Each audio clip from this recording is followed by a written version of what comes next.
এবার আমরা মূল পর্বে চলে যাব। মূল পর্বে আমাদের প্রথমেই আমাদের চতুর্থ বর্ষের শিক্ষার্থী তরুণা সাহা চেষ্টা করে খুব সুন্দর করে গাওয়া।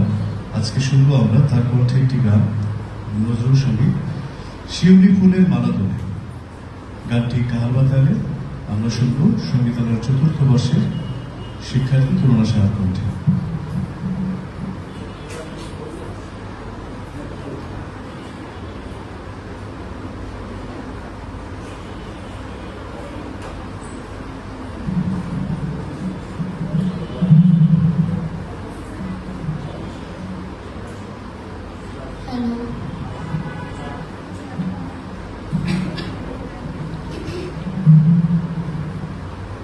হ্যালো, আমার নাম তুলনা সাহা। আমি সঙ্গীতালয় একাডেমি অফ ফাইন আর্টসের চতুর্থ বর্ষের একজন শিক্ষার্থী। আমি একটি নজরুল সঙ্গীত পরিবেশন করছি, শিউলি ফুলের মালা দোলে। এটি কাহার বাতালে নিবন্ধিত।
Yeah.